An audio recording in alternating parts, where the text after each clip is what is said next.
going to be touching upon, that we're going to be discussing, trying to see how we can benefit from such instructions, from such actions which Supreme Personality of Godhead performs, so that we may also make our lives free from any unwanted urges, pushes, distresses, because this is what the negative force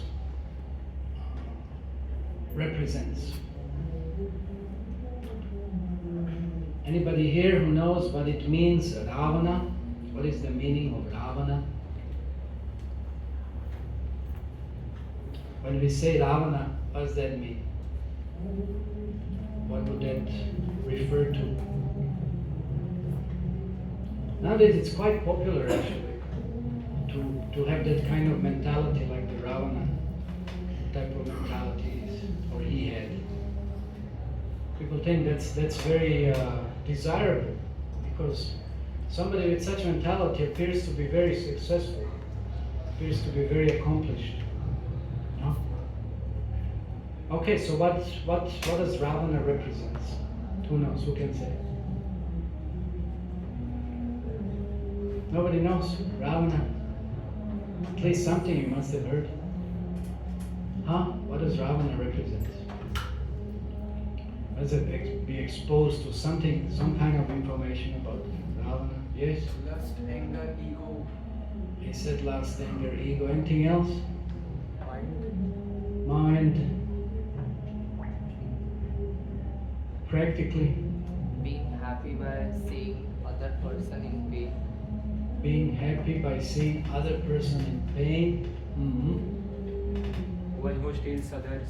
One who steals, okay, others. Others something. Steals others also, there maybe.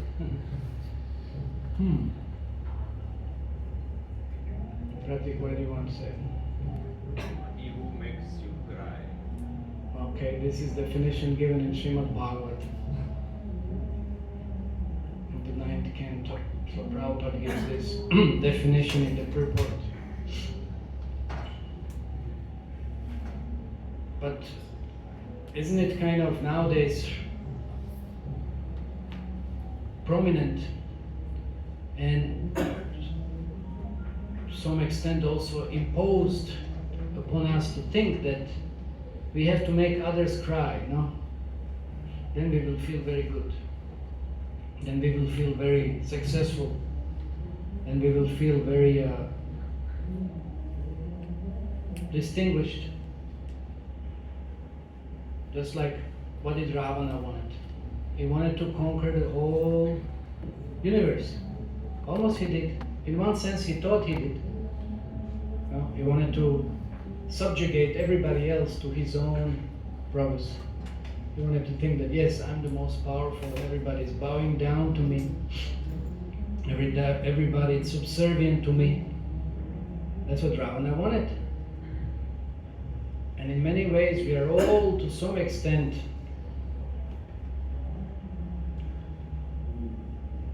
driven towards such kind of mentality. That if you want to succeed in life, you have to trample on everybody else's feet, not just feet, head, let's say this way. Then you will be happy. Then you will be happy, then you will be successful, then you will have, just like Ravana, how many wives and girlfriends he had? Anybody knows the exact number? How many he had? 3? 4? How many? Who knows? Anybody can guess? Huh? No conquer. What? Who said that? If you don't raise the hand, then it's going to be difficult to communicate. 100 children. Where's your hand? 100 children. What? 100 children. 100. So that, by children, there was, I don't know if there was children. That's a different discussion. But we are asking how many girlfriends he had. Huh? 500. 500. Maybe he had 500. He had so many, unlimited. It said, in one statement, it is said that it's from every species of life.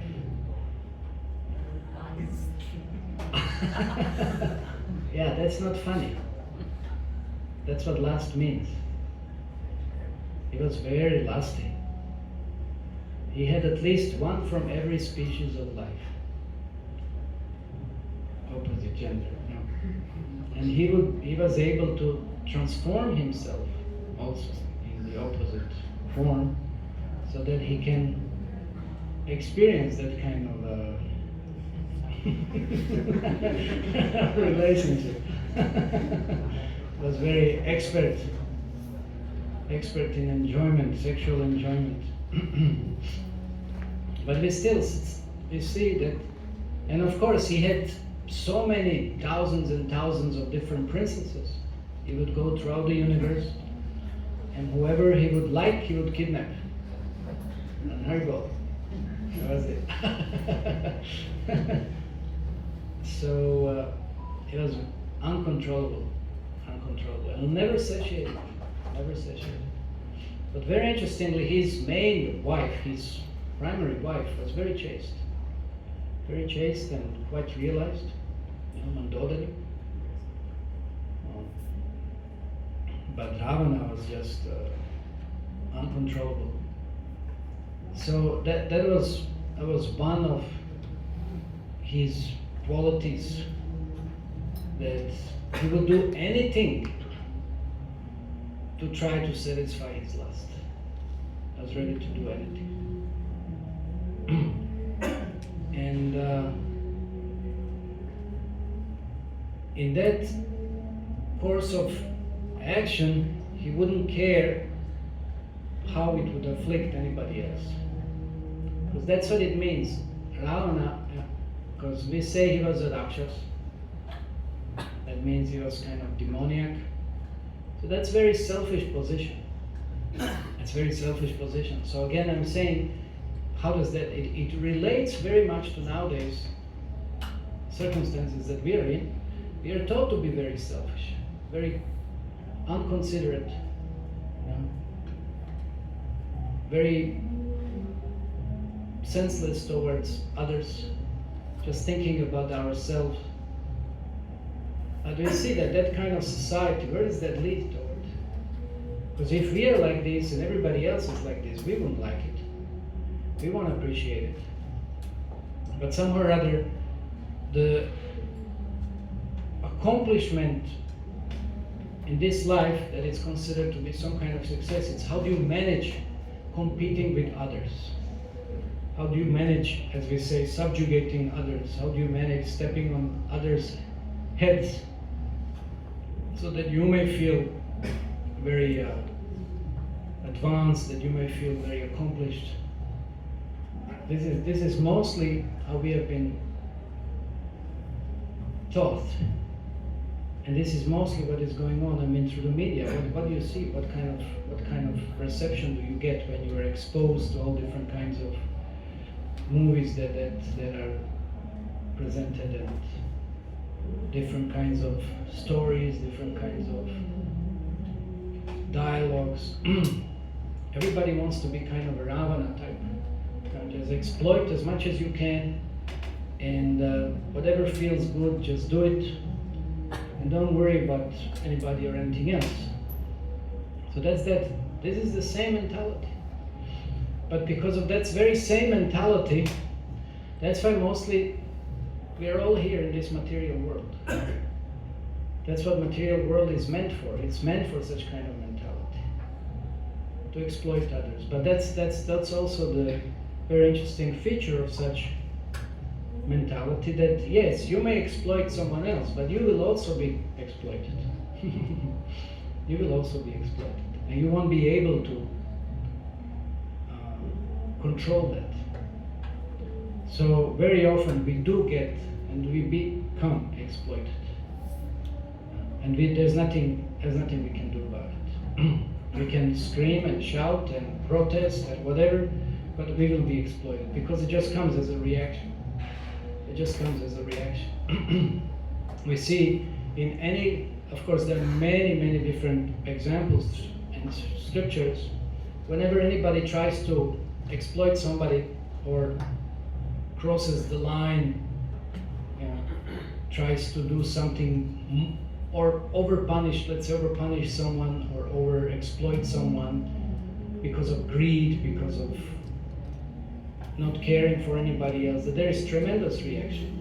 There's tremendous reaction. And this is what Ramayana and Mahabharata specifically portray, this kind of mentality, that one should be very, very sense-controlled, and one should know one's position and not overreact in any way. So this is why it's so essential to have control over the senses, to have control over the mind, because if we don't, then we see that reactions are practically deadly. Deadly reaction. That means, just like Duryodhana in Mahabharata. He had such a wonderful kingdom. I mean, nobody can imagine. Even when it's said that Pandavas and Kauravas would divide the empire, that's still, just imagine possessing half of the planet. Just imagine if you would have been possessing half of the planet and still having so many people under your control, at your disposal, having so many opulences, having so much fame and credit that others give to you, and so many different things, respect. That was enormous, but Duryodhana wasn't satisfied. He wanted more, he was greedy for more. And in the course of that greed, he did a great offense. He committed a great offense towards Draupadi. And it said anybody who offends the Vaishnava, he instantly or very soon loses his duration of life, his opulences, loses practically everything. And that's what happened to Duryodhana. So we see Ravana also, materially, he was very, very accomplished. Apparently it looked so. Of course, there were some whom he couldn't defeat. He couldn't defeat everybody. But still, in his mind, he was the master of the universe. At least that's what he thought. Most of the demigods he did defeat. And he considered himself very, very powerful, very influential. But he couldn't defeat his own quality. He couldn't defeat his own lust. He was controlled by lust. He was able to control so many, but his own lust he couldn't control. And that's why repeatedly, when he was told, give back Sita, he couldn't hear it. Even, of course, Vibhishan said, Mandodari said, even Kumbhakarna told him, give Sita back to Rama. He wouldn't listen. He wouldn't listen. He just couldn't do it. And see the power of uncontrollable lust. And what the lust does, we know it blinds the consciousness. It destroys all the knowledge, any good sense. And this is what happened to Ravana. Ravana was from a very, very powerful background. His father was a Brahmana. And Ravana himself was extremely learned. It is said that even Agni would become captivated when yagyas would be performed and Ravana would chanting hymns. And Agni was just melting at the sound of Samaveda and Rig Veda and all these hymns being chanted. That himself, Agni even would be present. So Ravana was so expert, so good. But you see that quality of lust just destroyed everything. Absolutely everything. So then this is demoniac quality. Because one wants to exploit others and doesn't care about anybody else. We know, of course, that Ravana, because he kicked Agastya Muni, for example, so he cursed him.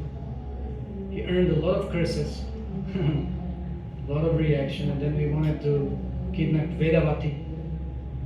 And she told him, next time you touch any girl without her permission, your head will burst, you'll die. That's why he didn't touch Sita. That's why he didn't dare doing so. He was trying to somehow win her, but definitely, of course, how can he win Sita? Sita has someone who is way better than Ravana. As it was so funny, when Ravana came in disguise of sage, he couldn't control that, you know. See, he came as a sage, and sage is supposed to be very humble, very meek, very reserved. You know, sages should not talk about themselves, should talk only about Krishna, no. But immediately Ravana said, you know really who I am? He couldn't control it, he was so proud. You know, he was so proud. He said, I'm from such and such dynasty, I'm so proud, I own the 3 worlds, demigods eat from my hand, you know. It's like, everybody, you know, you come, you know, you will be my first queen. You'll have all the opulences at your disposal. He couldn't control it, you see. He was so self-centered. So self-centered. There's one word, one second, I'm just trying. What is that? One second. Psychopath. I think it's psychopath. Maybe you can search on internet. What are the qualities of the psychopaths? People who are so self-centered and so unconcerned and unconcerned about anybody else. So if you would be in association of somebody who is like this, what do you think? It would be very nice, somebody who just thinks about themselves and they just expect from you so many things. And they don't care what do you require, what do you need, what do you want. It would be nice to be in association of someone like this. Or as long as it goes their way, they'll be nice towards you. As soon as something in a little bit, you know, goes against their interest, you'll be threatened with life practically. Would that be a very nice association? You think it would be a very nice association? Just like in Krishna book, Srila Prabhupada writes, when Kamsa heard the voice that the 8th child of Devaki would kill you. You know, what was Kamsa doing? He was riding a chariot. He took a position of a chariot driver, just like, you know, Krishna took position of an inferior position of a chariot driver, you know, for his devotee Arjuna. So Kamsa also took that such an inferior position at the wedding of Vasudeva and Devaki, you know. Everybody was so happy, jubilant. But when he heard her 8th child will kill you, immediately he drew the sword and wanted to chop her head off. Just see immediately. That's a demon, you know. That's a demon.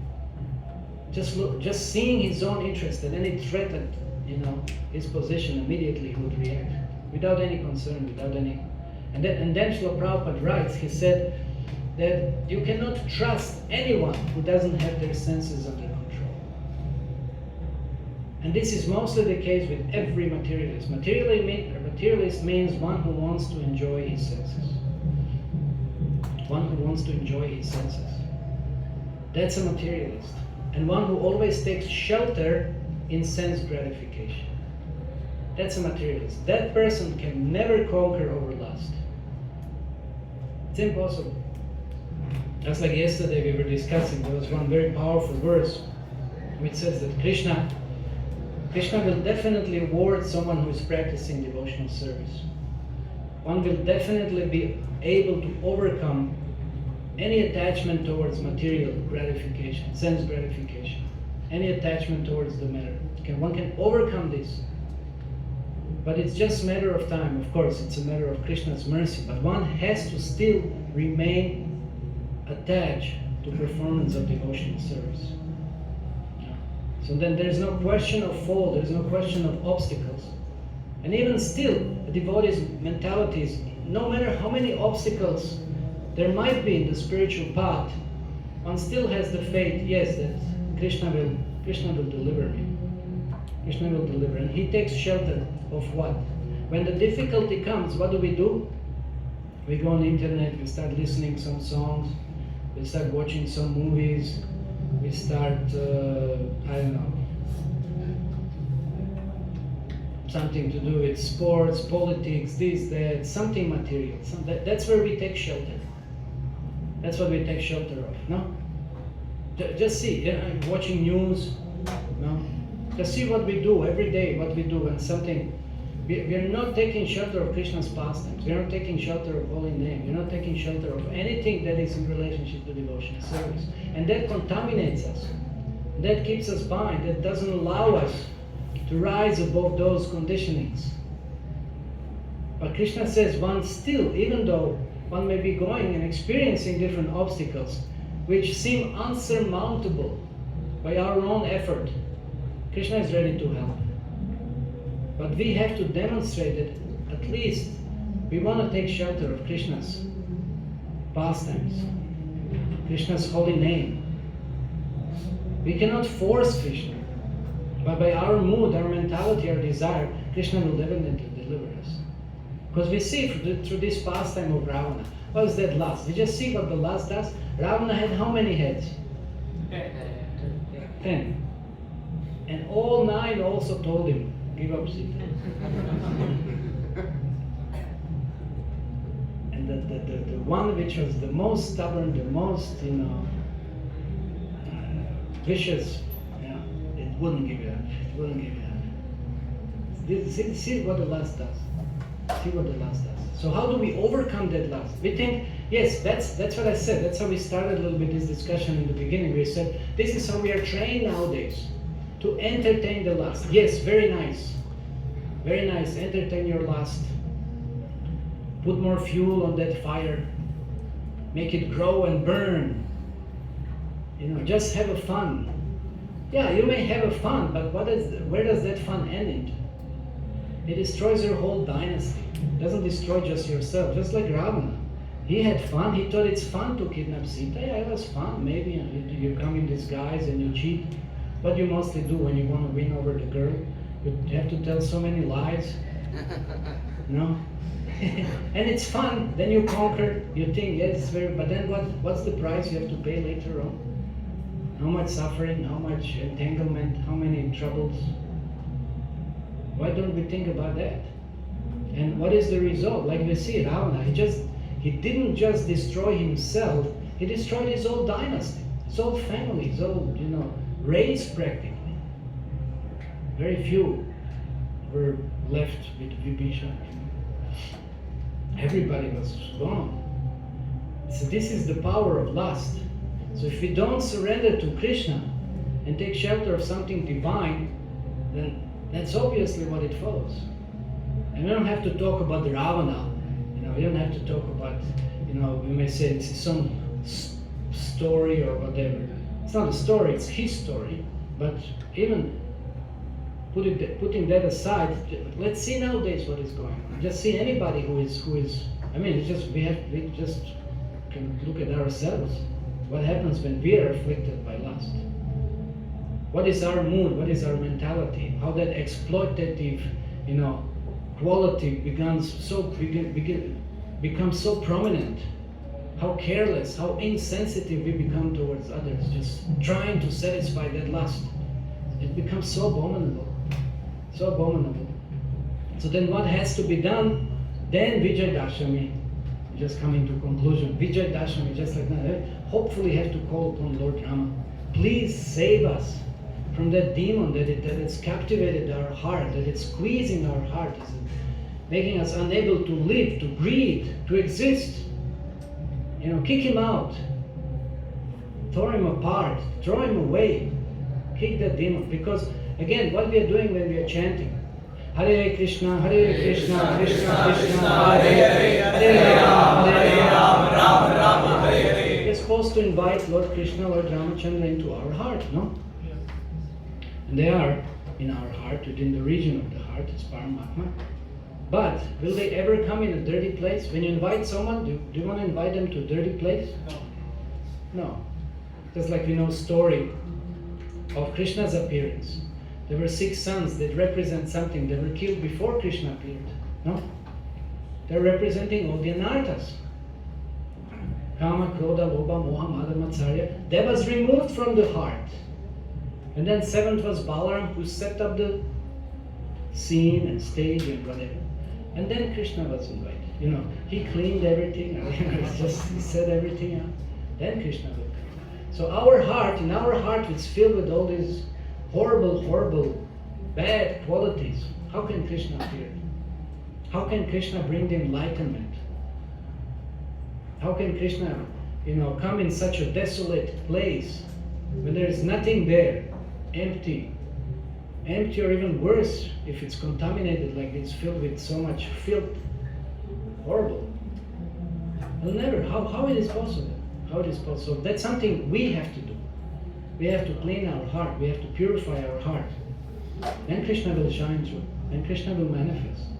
So that's why this Vijay Darsham is to remind us that we shouldn't be cultivating and imitating nowadays what is going on, trying to exalt Ravana as the hero.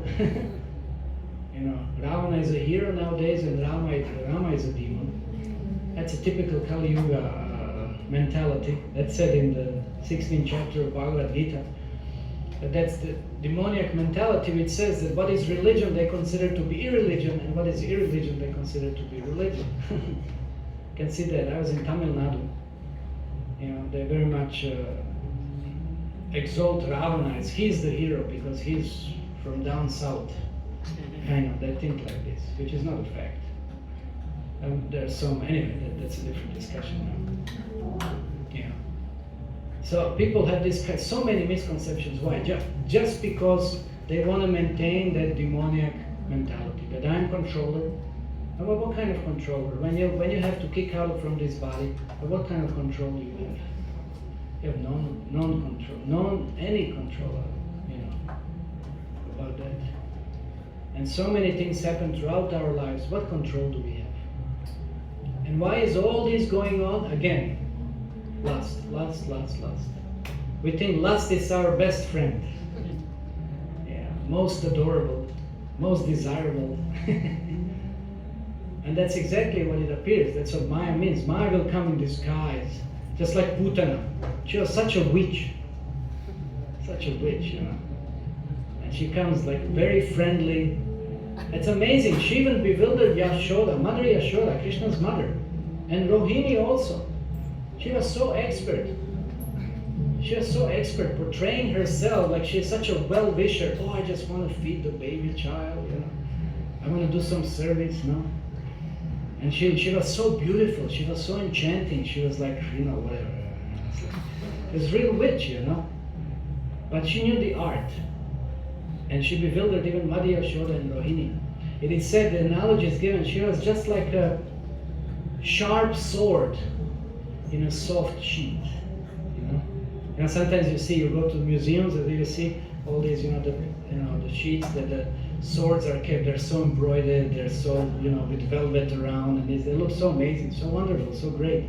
But when you put it out, it's so sharp. It's take away your life. So that was Putana. So that's the Putana of lust. So lust comes very nicely like this. Oh, Haribol, how are you doing? This and that. And then your life is chopped off. Finished. Finished. So that's what we have to be very cautious nowadays, because this media, it's killing us. It's killing our any good sense, any spiritual sense. It's a real Ravana there. It's a real Ravana. And it's very unfortunate that we worship such Ravanas. We think this is very nice. Well, it's nice, but when you, as I said, when you feel someone else's false ego, when you feel someone else's, selfish desires at your expense, then it won't be very nice. Because you'll be stepped upon also. You will be stepped upon, because then it's, and just one against everybody else. That's demoniac mentality. That's not spiritual mentality. In the spiritual world, everybody serves each other. Everybody wants to serve each other, and everybody derives so much pleasure out of it. But in the material world, everybody wants to exploit everybody else. Everybody wants to cheat everybody else. And everybody is in constant fear. You see all of these demons. Ravana was in constant anxiety. Kamsa was in constant anxiety. Hiranyakashipu was in constant anger of anticipation.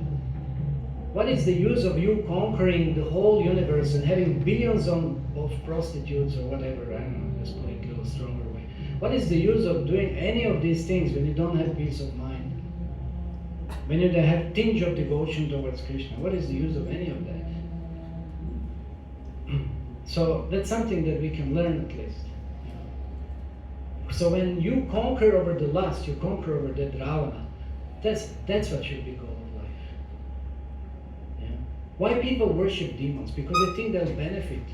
There is somebody who is strong and powerful, and I find shelter and protection. Such an illusion. Such an illusion. As soon as they don't like something, your head is off. How foolish. How foolish we are. That's what we think in this world. If I befriend somebody who's powerful and this and that, you know. But they're so selfish, you don't understand. They don't care about you.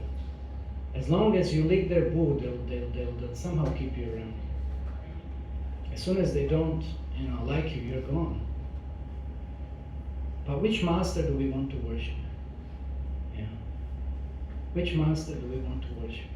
Why don't we hear about Lord Rama a little more? Why don't we hear about Krishna and start serving them? Because what is also most wonderful, Krishna will serve you. Krishna will serve you more than you can even think of serving him. That's the most wonderful friend. That's the most wonderful, you know, association that you can have. Not this Ravana, such a selfish, disgusting, you know, self-centered demons. We think that's something that's adorable. What an illusion we are living. So that's why we have to conquer over the Ravana, and that's why for our benefit, for our enlightenment, Lord Ramachandra this on this day, you know, just to give us some good example, something to follow, something to emulate, something to look forward to, you know, to try to relieve us from all these pushes and pulleys and misdirected, you know, goals that we have in our life, so that we can be saved and have some meaningful existence. And we will have now, we'll see one wonderful drama. How did that moment happen where Ravana was also purified from that lust? You see, when Rama didn't just kill Ravana and just left him, okay, now you're gone, finished, no more. There's nothing left for you. No. Rama also purified Ravana as well. He gave him such a relief from that very lust that Ravana was cultivating. So Rama is ready to benefit everyone, be it a demon or whoever else. That's the position of Rama. So let's see how Rama will do this. Is drama team ready? Okay. Hare Krishna. Hare Krishna.